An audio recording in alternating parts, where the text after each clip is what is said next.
Hello YouTube. I know it's been quite a while since I've put up a video, but I was having issues with my computer and I didn't really think that I would do any of my videos justice by just recording it, on my phone and then trying to upload it. It just seemed like it'd be too much of a mess. But some interesting things have happened. I'm actually 5 months on T now, and I realized that perhaps I was a little bit too patient with changes, and this brings up an interesting conversation because a lot of guys, when they first get on testosterone, their questions are my changes happening at the right time, or things going too slow or too fast? And the answers they received are all over the board. But for me, it seems that my changes were going too slowly because I was like 3 or 4 months on T, and you could see that not a lot had changed. Like, my voice hadn't dropped that much. I mean, I talked about facial hair in all my videos, but I was just talking about, seeing more random hairs. And I noticed that going to the gym still wasn't yielding results beyond kind of what was going on pre-T, at least not to me, at least with strength and with muscle.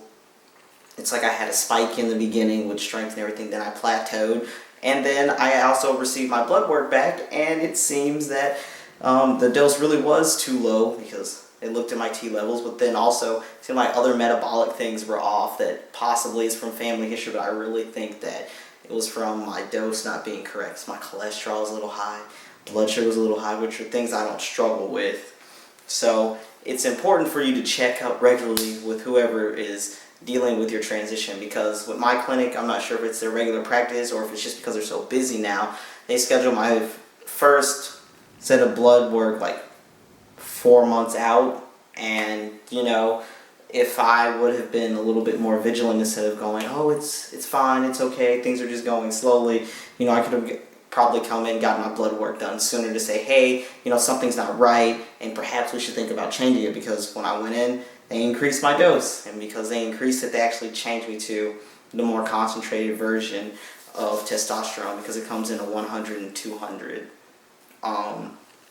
And this past month has been very interesting to me to see the amount of change and to see that my dose really was too low, and it makes me, emotional for a second, think of, oh, how far could I be now if my dose would have been right from the beginning. But it's fine, because since it was so gradual in the beginning, perhaps I didn't have some of the growing pains that other people have, where they're like really lethargic, or they're having mood swings, or even with acne, like even my acne, even though it's a little bit worse than it used to be, it's not bad. It's very, very manageable.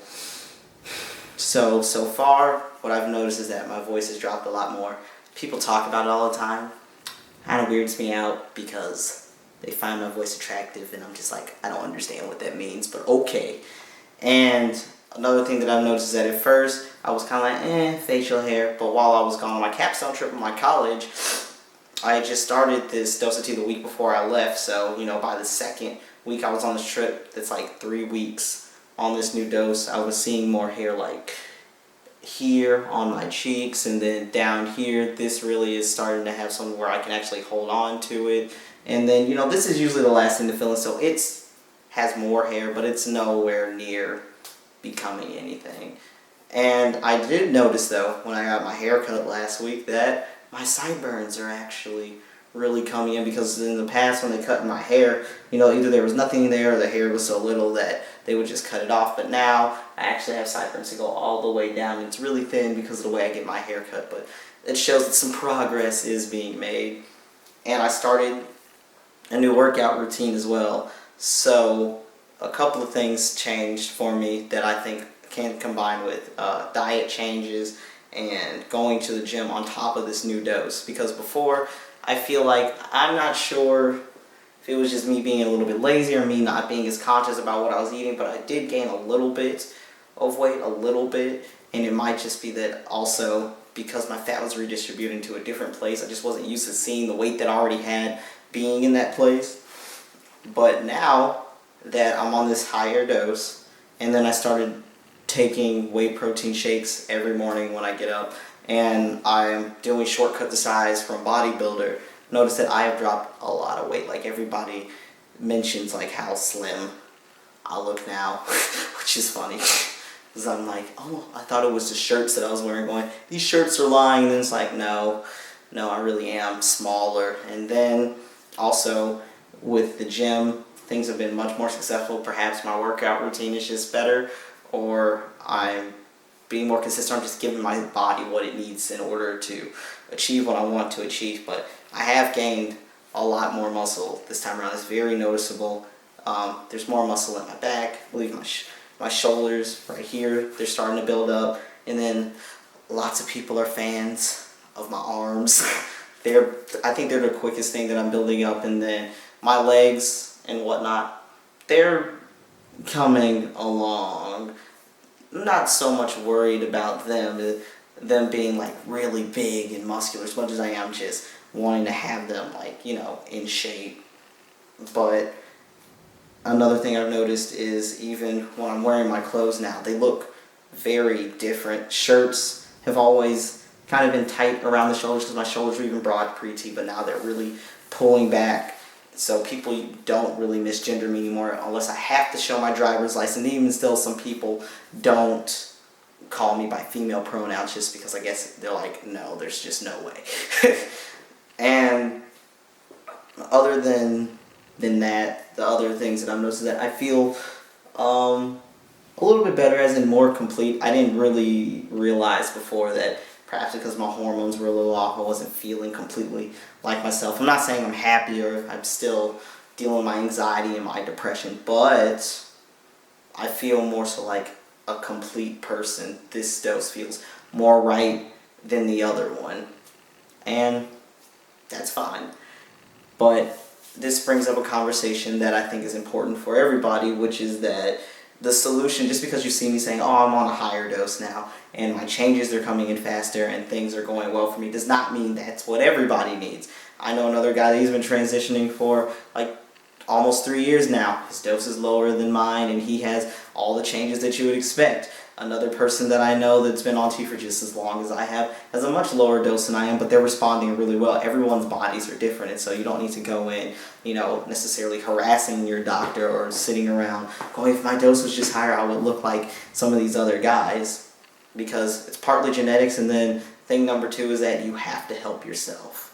So if you want, let's say, to have a lot of muscle, but you don't want to go to the gym or you don't want to change your diet, you can't be upset about that if you're not putting the work in. Just like, let's say you want to have a better sense of style, if you don't go out there and perhaps, I don't dress myself, I'll let someone else dress me, but if you're not going to go and, invest, if you have the money or the time, in better clothing options for yourself, or having a friend tell you what looks better on you, or following maybe some fashion trends, then once again, that's something you can't be upset about. Transitioning is not just, what all the procedures or all the medicines or whatever can do for you. It's also what can you do for yourself. A lot of it's still personal work you have to put in. So, don't take my story as, we all just need to be on higher doses. It's that on top of getting onto the higher dose, I did start going to the gym more regularly. I did start eating better than I already was, or just reverting back to how I used to eat before I got a little bit lazy, and I've just been more conscious about how I'm living, and I think we all need to do that when we start pursuing our transition, because we put so much weight on procedures, doctor's visits, that we forget that some of the work is our own. Because even if this was our natural puberty, that's still what we would have to deal with. We still would be awkward at one phase, and you're trying to figure out what haircut, what clothes, and if you don't figure that part out, you can't expect for everything else to work out in your favor. You're not going to wake up and be this, if your goal is to be like this really attractive person, if you haven't done the work to gain some of those attributes that you find to be attractive. So, as always, I will try to do more updates, but I do have some older videos that were recorded, but because I didn't have my computer, I could not upload them, that I will upload. So for the next 3 weeks or so, you'll see a video every week. Perhaps it's not, like this is a 5-month video, but perhaps you'll see a 4-month video after it, or a vlog or something that's like weeks old, but I still want to give this stuff to you guys because I recorded it, and I'm on my old camera for the moment because my other camera is having problems, so I'm sending it back to Canon to get repairs, but hopefully in 2 to 3 weeks, it will be back on the really nice camera. But until then, see you guys later.